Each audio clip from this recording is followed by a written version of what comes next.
Olá, meus queridos irmãos, que a graça e a paz do nosso Senhor e Salvador Jesus Cristo reine no coração de cada um de vocês. Eu sou o pastor Diego Silva, sou pastor da Primeira Igreja Batista em Boquim, Sergipe. Quero agradecer a Deus pela oportunidade de poder estar aqui nesse momento para compartilhar a palavra do Senhor. Quero agradecer também ao pastor Joelson, ao pastor Natanael pelo convite. Que Deus continue abençoando a vida de cada um de vocês, meus queridos irmãos.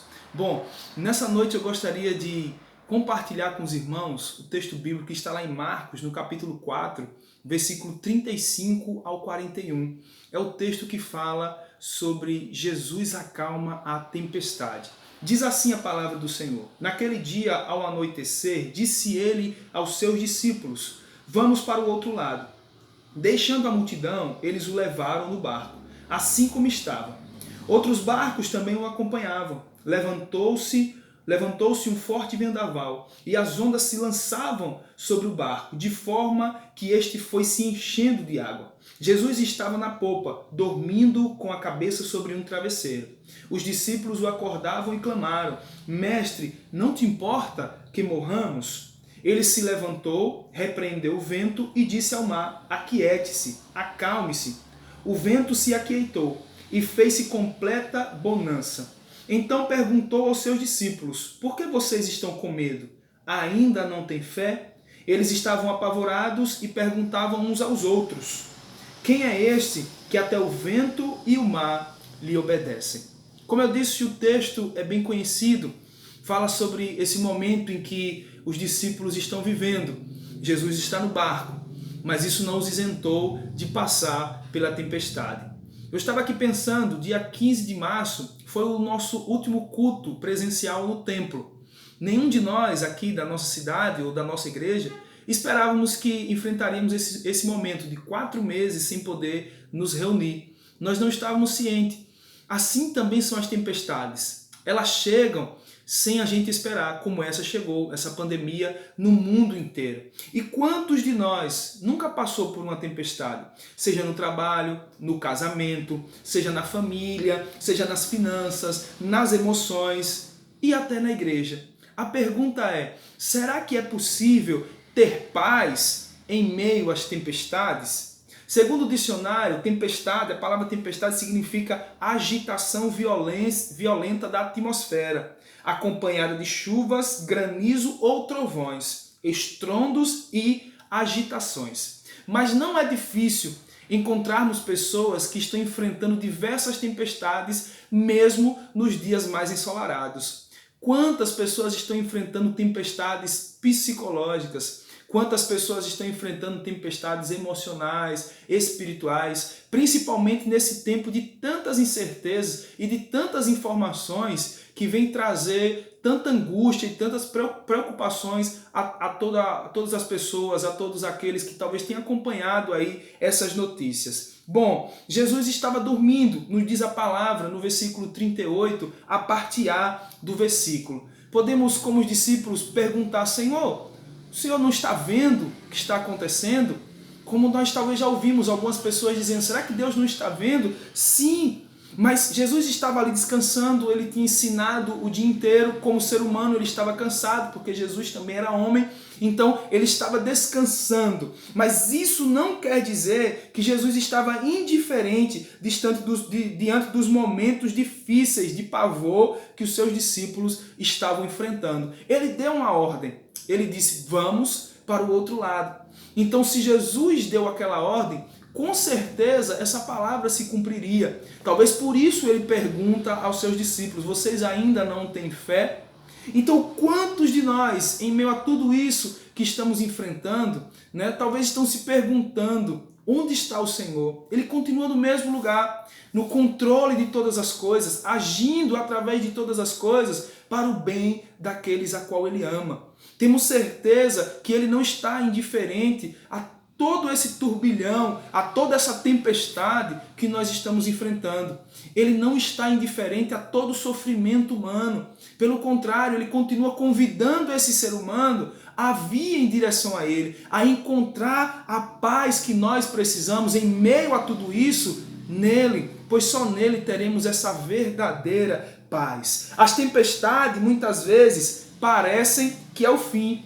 O versículo 38, a parte B do versículo, nos diz: os discípulos o acordavam e clamaram: Mestre, não te importa que morramos? Ou seja, eles achavam que ali era o fim. Eles achavam que não havia mais esperança. Então eles vão até Jesus perguntando: Senhor, nós vamos morrer. O Senhor não se importa com tudo isso? Não te importa com o nosso sofrimento, com o nosso pavor? Nós sabemos muito bem que o Senhor se importa sim com o ser humano. Tanto é que Ele veio à terra, se entregou por nós, para que nós pudéssemos ter vida eterna. Então, meu querido, em meio à tempestade que você está vivendo, tenha certeza sim que Cristo se importa com você. Tenha certeza sim que Cristo está cuidando de você. Tenha certeza sim que Ele jamais te abandonou. Eu sei que muitas das vezes, como eu destaquei aqui, as tempestades da nossa vida parecem que é o fim. Mas precisamos ter fé que o Senhor sempre tem o melhor para nós. Eu gosto muito de uma canção do cantor cristão, hino 328, na sua primeira estrofe, diz assim: se emprestes a submergir. Quantos de nós, muitas das vezes, parece que vamos ser engolidos, né, pelo problema. Parece que as ondas são maiores do que nós podemos suportar, e às vezes são mesmo. Se não fosse o Senhor por nós, como diz o Salmo 124, talvez nós não estaríamos mais aqui. Se não fosse o Senhor a nos dar livramento, com certeza já teríamos sido engolidos, devorados por todos esses problemas. Da onde vêm esses problemas, pastor? O versículo 37 nos diz que eles estavam indo e essa tempestade chegou, e mudou todo o percurso daquilo que parecia que estava indo muito bem. Bom, alguns comentaristas gostam de afirmar que essa tempestade a qual os discípulos estão passando foi uma manifestação demoníaca. Alguns outros acreditam que não, que é apenas algo que acontece de forma muito normal naquela região, da Galileia, onde os discípulos junto com Jesus e outros barcos estão ali atravessando para aquele outro lado que Jesus os convida a ir. O que me chama a atenção dentro desse texto é que diz que outros barcos estavam com eles, mas a Bíblia não diz como esses outros barcos, a qual Jesus não estava, passaram por essa tempestade. É aí que está toda a diferença. E esse é o tema dessa reflexão. Quem é o dono do barco da sua vida? Porque tempestade todos nós enfrentaremos. A diferença é quem é o dono do nosso barco. A diferença é quem está no nosso barco. Então, tenho certeza de uma coisa. Se Jesus for o dono do nosso barco, por mais que a tempestade se levante, independente de onde ela venha, temos certeza de chegar no outro lado, porque Ele é aquele que vai nos conduzir até lá. De onde vêm as tempestades? Na maioria das vezes, as ondas dessas tempestades são tão grandes que perdemos a esperança. É como diz o versículo 37, a parte B, que nós já lemos aqui. Levantou-se um grande vendaval, de forma que a água foi entrando no barco. Pense comigo, esses homens que estavam ali são pescadores experientes, acostumados a estarem pescando, acostumados a estar em alto mar, nas madrugadas, passarem dias inteiros, semanas inteiras, pescando longe da sua família. Eles estão enfrentando uma grande tempestade. E para ir até Jesus, com certeza, antes de irem até Jesus, eles tentaram resolver as coisas sozinhos. Com certeza, como pescadores experientes, antes de ir acordar Jesus, eles tentaram trazer solução para aquele momento de dificuldade que eles estavam vivendo. Talvez você está tentando resolver as coisas sozinho. Não use a sua experiência. Chame por Jesus.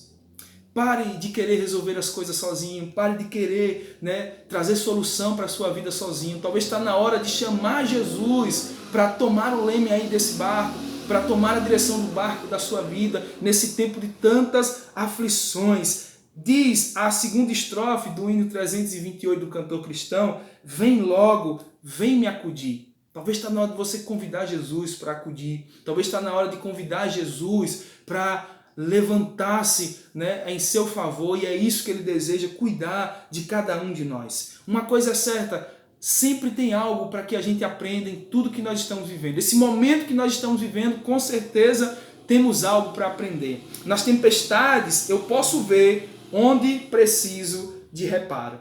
Exemplo, uma casa. Pense comigo, quando vem uma forte tempestade, geralmente a casa mostra aonde ela precisa de reparo, onde são as telhas que precisam ser consertadas, aonde está dando infiltração. Então, essa tempestade também talvez está nos ensinando como igreja, como povo de Deus, aonde precisamos melhorar em muita coisa na nossa vida, em muita coisa na nossa vida espiritual, na nossa vida de oração, na nossa vida, né, de comunhão com o Senhor. É certo, meus queridos irmãos, o foco principal desse texto é mostrar que Jesus é Senhor soberano de todas as coisas, que nada foge do seu controle. Nos diz o versículo 39, ele se levantou, repreendeu o vento e disse ao mar, aquiete-se. O foco principal desse texto é mostrar que o Senhor é soberano de todas as coisas. Nada foge do controle das mãos dele. Depois das tempestades, sempre vem um tempo de bonança. Versículo 39, a parte B, diz assim, quando Jesus repreendeu, fez-se completa bonança. Chegará o tempo de refrigério, chegará o tempo de bonança, chegará o tempo de descansarmos de tudo isso que nós estamos vendo. Mas em meio a toda essa tempestade, que possamos continuar crendo que Deus é Senhor soberano de todas as coisas. Bom, a bonança também chegará nas nossas vidas. Meus queridos irmãos, o versículo 40 e 41 vai nos dizer, então perguntou aos seus discípulos, por que vocês estão com tanto medo? Ainda não têm fé? E esses discípulos que estão caminhando com Jesus ficam se perguntando, quem é esse? Que até o vento e o mar lhe obedecem. Para vencer as tempestades da vida, é preciso ter fé. Para vencer as dificuldades e tudo isso que nós estamos vendo nesses dias, é preciso conhecer quem está no barco, chamá-lo, confiar nele, saber que se o barco da nossa vida tem um dono, temos a certeza de chegar ao outro lado. As tempestades sempre virão, mas com Jesus passaremos por todas elas. Para os discípulos, eu encerro com uma frase do pastor Neil Barreto, para os discípulos, poder de Deus só é poder de Deus para acalmar a tempestade. Para Jesus, poder de Deus é poder de Deus para não permitir que tempestade alguma lhe tire o sono. Que nós possamos, em meio a tudo isso que nós estamos enfrentando, essa pandemia, essas tantas informações ruins que nós temos recebido, que em meio a tudo isso não possamos perder o nosso sono, não possamos perder a nossa paz, tendo a certeza que o barco da nossa vida tem um dono, e esse dono é Jesus Cristo. Que Ele nos abençoe, que Ele cuide de cada um de nós, que Ele cuide da nossa família. Fique em paz, descanse nele, que Ele está cuidando de todas as coisas. Um forte abraço, meus irmãos, e que o Senhor nos abençoe.